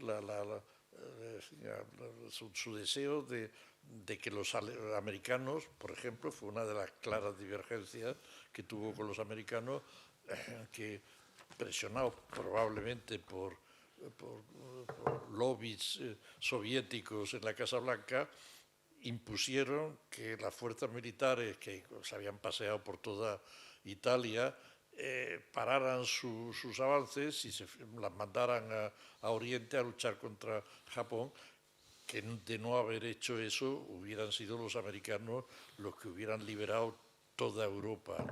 Y eso él lo vio desde el principio.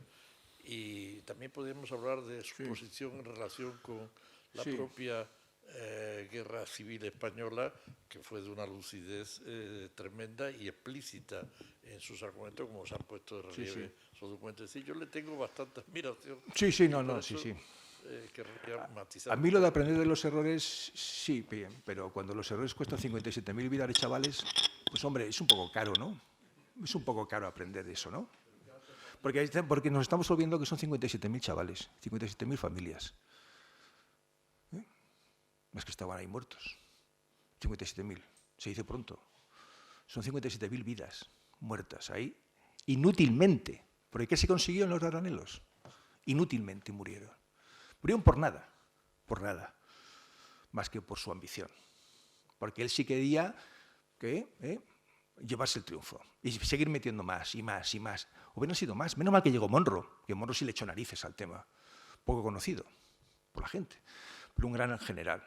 Y sí le echó leña al mono cuando dijo, no, aquí nos seguimos matando más chavales nuestros. Que encima estaban los generales Claro, los que estaban con las tropas en el frente occidental diciendo, ¿y qué pasa aquí?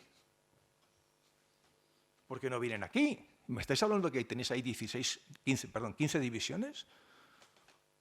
¿Y aquí qué pasa? ¿Sobramos? No, hombre. Bueno, la Segunda Guerra Mundial también puede ser otro capítulo aparte para debatir largo y tendido. No, los americanos no le querían ni en pintura. De hecho, en Potsdam se alegraron muchísimo cuando dijeron que venía Attlee. Quien luego resurge a todo Gran Bretaña de la Segunda Guerra Mundial fue Attlee. No fue Winston Churchill. Winston Churchill no sabía crear, no creaba cosas. Por eso por eso los británicos, que luego sí supieron votar bien, claro, evidentemente, supieron elegir a cada momento a los que les hacían falta. Y cuando terminó la guerra, el gran héroe Winston Churchill, 15 días después le echan. Le dicen que vete, que ya has cumplido. Ya para la posguerra tú no. Y eligen a Attlee. Eso cuando es mayoría y es una democracia, pues hombre, cuando vota la mayoría le está eligiendo a él. Será por algún motivo también. No sé, es un personaje curioso. Eso no sé en qué whisky podemos estar hablando de él, porque podemos leer lo que bebía cada día. Lo tengo aquí, está apuntado todo lo que bebía cada día. Lo hizo uno de sus biógrafos. Lo apuntó todo lo que bebía cada día. Y yo lo puedo leer porque tiene tela marinera. Entonces, claro, a ver, no sé. A mí su gran error aquí, que costó muchas vidas, fue su empecinamiento en que había que hacer una fase naval. ¿Por qué? Y su empecinamiento fue que después, cuando la has fastidiado, no rectificar. Oye, la has fastidiado. Metemos el desembarco después, 2 meses después. 2 meses después de haber avisado que vamos, sí, 2 meses después. ¿Qué hacemos? ¿Mandar más? Coño, Winston. Claro, cuando vio un general de verdad, vio lo que había, lo vio enseguida. Y le dijo a Kirchner, vente para acá. ¿Lo vas a ver tú? Y le llevó a las trincheras a Kirchner. Mira lo que hay. ¿Seguimos? ¿Mandamos 5 divisiones más todavía? para que sigan muriendo más, porque es fácil. De todo esto es muy fácil siempre hablar en los clubs, ¿verdad? Estás en el club, te tomas tu té o tu gin tonic. ¡Ojo! Pues fulanito, fíjate, aquí con su delgada línea roja y consiguió que le mataran 2.000 a la primera atacada. ¡Oh, ojo! Venga, chaval, ponnos otro gin tonic. Coño, que estás hablando de vidas humanas. Estás hablando de chavales que tienen todo el derecho del mundo a vivir y sus familias también. No es fácil tomar eso. Hay que tomarlo con más profesionalidad. Y ahí no lo demostró, para mí, es mi punto de vista, ¿eh? Y luego voy a los datos, porque al final el dato mata al relato, como ya lo sabéis, ¿no? ¿Alguna pregunta más? Sí, hay más. Sí, está. Muchísimas gracias, ¿Tienes por ahí? Juan Ignacio, porque ha sido una conferencia magnífica. Un par de datos que no sé si son ciertos o no son ciertos. Uno, el día del desembarco, que efectivamente has puesto ahí certeramente 0 bajas, parece ser que los turcos se habían quedado sin munición. Primera ¿En premisa. la retirada? En la retirada. Estaba así. La segunda premisa es que Churchill en la Segunda Guerra Mundial, cuando ya tiene a Eisenhower en casa allí en Londres y tal, está empeñado en que otra vez se desembarque en Gallipoli, y entonces poco menos que Eisenhower lo mandó a la Gran Bretaña directamente sin cajas de exploradas. Los americanos, ¿a quién mandan allí? Mandan a un general. A ver, Eisenhower no era general, sus muchas estrellas, era general, ¿no? Pero era un político, joder. El general no era él. El general de operaciones era Bedell Smith, Walter Bedell Smith, el que luego fue director de la CIA y modernizó la CIA. Era su segundo, su jefe de operaciones y su jefe de gabinete. Ese era verdaderamente el que estaba en todas las operaciones militares. En la película Patton es el que aparece con una cartuchera aquí en el sobaco. Ese es Bedell Smith. Un portento. Y Eisenhower va a hacer su labor política. Eisenhower nunca dirigió gente, pero no solamente en combate, es que ni en campo de entrenamiento, si nunca dirigió a nadie. Nunca tuvo a nadie. Pero no dirigió ni la escuadra que puede dirigir un cabo. Joder, Eisenhower nunca dirigió gente. Y menos, las batallas las veía al otro lado del canal. O sea, nunca estuvo tampoco ahí. Pero era un gran político. Y la elección fue perfecta. Fue perfecta. ¿Por qué? Porque había que hacer frente a Winston Churchill. Y a quien mandan ese es su general político, Eisenhower. Y el de operaciones, Bedell Smith, que es el que hablaba luego con todos, con Omar Bradley, con Patton. George, te toca ir a ti ahora con el tercer ejército. Era Bedell Smith el que había planificado toda la historia. Y efectivamente, eso pasó. Y la otra pregunta era, en el desembarco, era... sí, que se habían quedado sin munición. Bueno, sí, ahí... No, yo creo que pasaron más cosas. Yo creo que ahí hubo un momento en que también, y me fijo en la figura de Kemal, de Ataturk. Para nada fueron sanguinarios. Y yo creo que cuando les vieron irse, enemigo que huye, puente de plata. Porque al final, ¿sabes qué sabía también Ataturk? ¿No? Ataturk luego montó la República Turca. ¿Qué tenía en la cabeza? Yo creo que varias cosas. Y dijo, joder, pero si en el futuro me voy a seguir encontrando con Gran Bretaña y con Francia. Coño. Suponiendo que ganemos nosotros, que ganen los alemanes, porque si pierden los alemanes todavía peor. ¿Y qué hizo Ataturk? Pues no hacer escabechines. Y les dejó ir. Yo creo que les dejó marchar. Dijo, no, yo aquí no voy a masacrar a gente que está marchándose. No lo voy a hacer. Para mí fue una decisión política de primerísimo nivel. Y toma esa decisión. Yo creo que tomó esa decisión. Decir, mira, oye, si luego la vida es muy larga, no vamos a encontrar otra vez todos, porque la guerra va a terminar, ¿y qué hacemos después? Que sea yo el que mandó masacrar a los británicos, neozelandeses, australianos y franceses en retirada. ¿Voy a ser yo el que les ha matado por la espalda? No. Que luego voy a tener que sentarme con ellos cuando dé lugar a mi carrera política. No. Y yo creo que también pasó eso. Yo creo que mira, se van, oye, pues, dejar que se vayan. Yo creo que también tuvo que ver eso, ese aspecto. Bueno, le felicito porque creo que ha sido una formidable conferencia. Le he echado de menos en el Congreso de Operaciones Anfibias. Ya me hubiera gustado escuchar esta conferencia. Y también me alegro hablar después de mi amigo el almirante Treviño. Yo después en la sobremesa ya hablaremos de Churchill, especialmente en la Guerra Civil Española. Pero yo le haría dos preguntas. Tengo entendido que en el momento del hundimiento y el afecto por las minas de los 6 acorazados, a alemanes y turcos les quedaban 25 balas de cañón.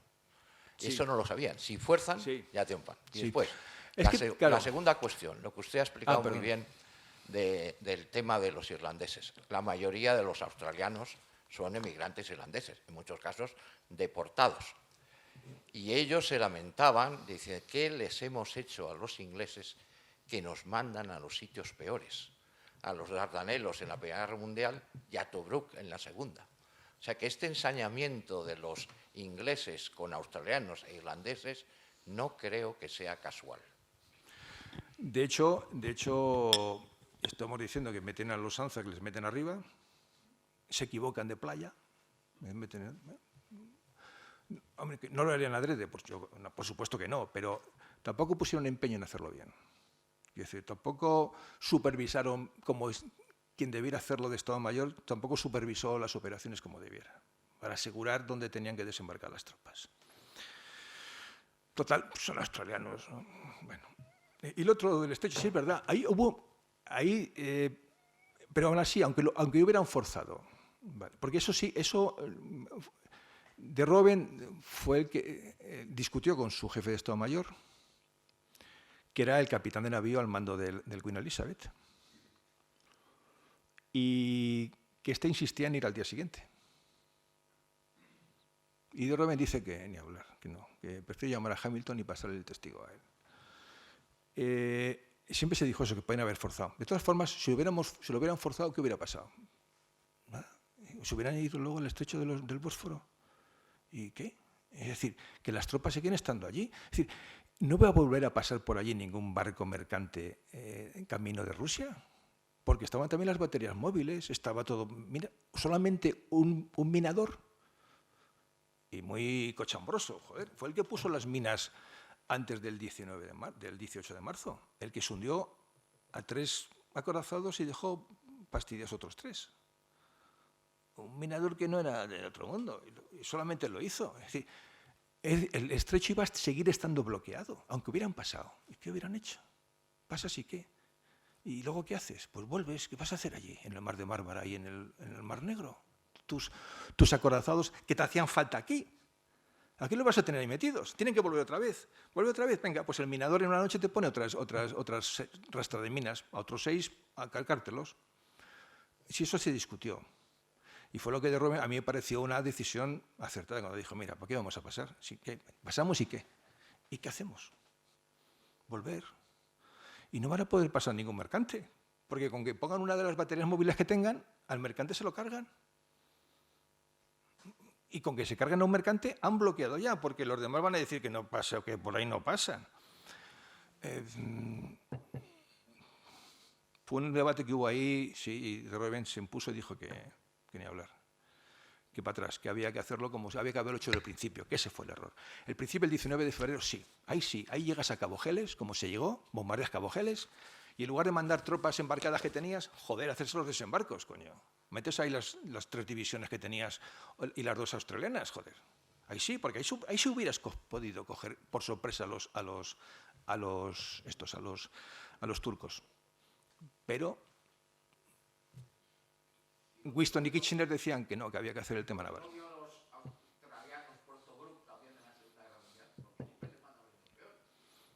Sí, pero aquí se jugó mucho con los australianos y con los neozelandeses. Cuando uno ve cómo les captaron, en aquel momento no eran países todavía, formaban parte del imperio.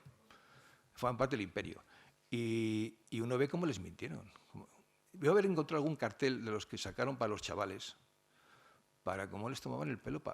Más o menos, vete aquí, que esto va a ser una cosa de Boy Scouts, vas a venir aquí a la aventura, vas a hacer vida aquí de militar, vas a disparar con fusiles de verdad. Los están diciendo chavales que vivían a nivel rural en Australia y en Nueva Zelanda.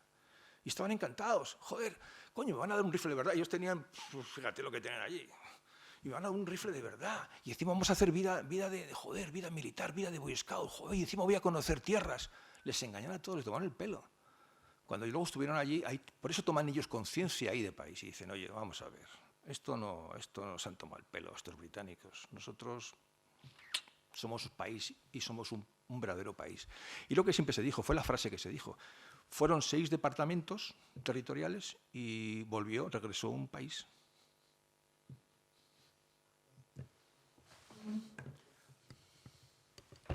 ¿Alguna pregunta más? Quería decir una cosa. He tenido la oportunidad de visitar Ypres y hay un arco de los ingleses que están grabados los nombres de 56.000 soldados británicos cuyos cadáveres nunca aparecieron porque se disolvieron en el barro. Entonces pregunto yo, ¿cuáles son los buenos sitios y los malos? O sea, es que había buenos sitios en la guerra. Y una pregunta que me interesa mucho el detalle. Todas las fotografías magníficas que has puesto, no aparece ninguna K, ninguna barcaza de desembarco. Nosotros compramos 26 Ks para Lucemas. Porque no tuvieron mucha relevancia ahí.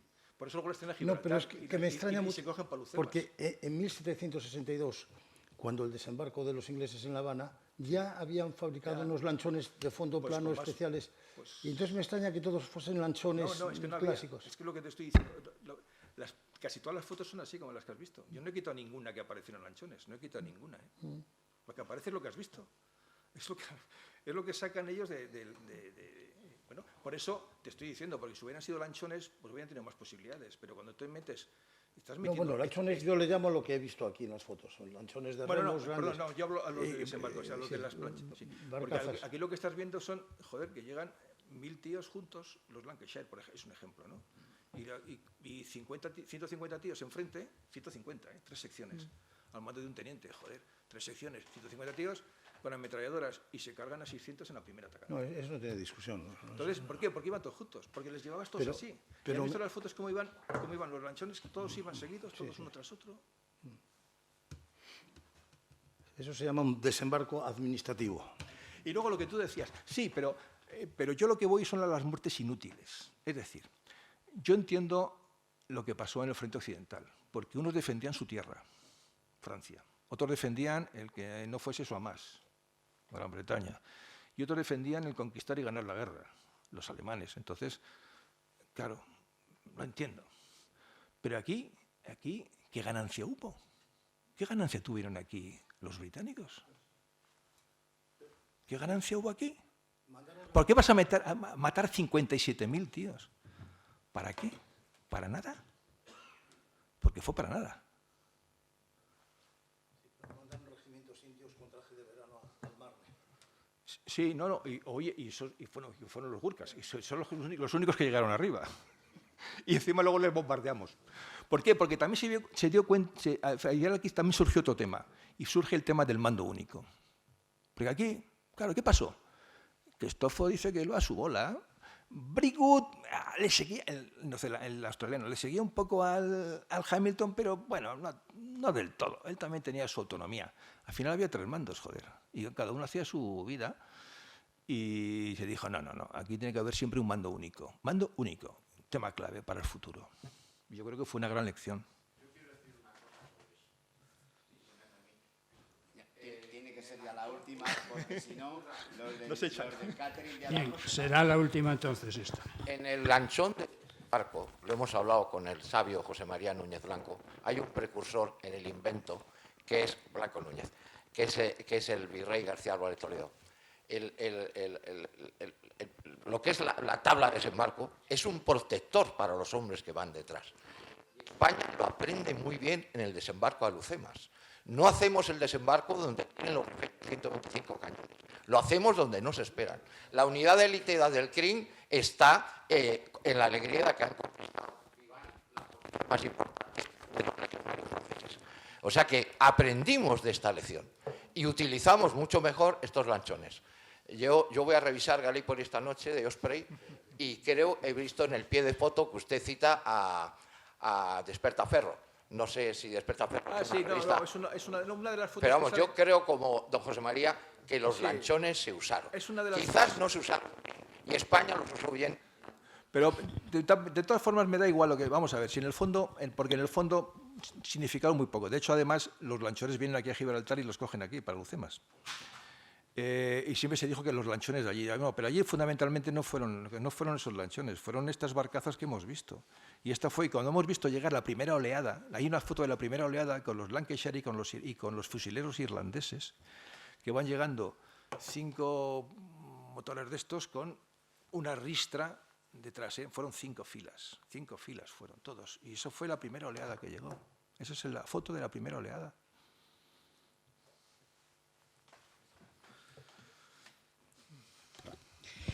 En nombre de la Real Academia de la Mar expreso nuestro agradecimiento al Instituto de la Ingeniería de España, que gracias a la gestión de la Asociación de Ingenieros Navales y Oceánicos de España hace viable poder utilizar esta sesión para nuestras actividades, así como las dignísimas autoridades, señores académicos, invitados y demás público asistente su presencia en esta presentación. Y damos por concluida esta presentación rogándoles nos acompañen en la colación de hermandad que se servirá a continuación. Se levanta la sesión.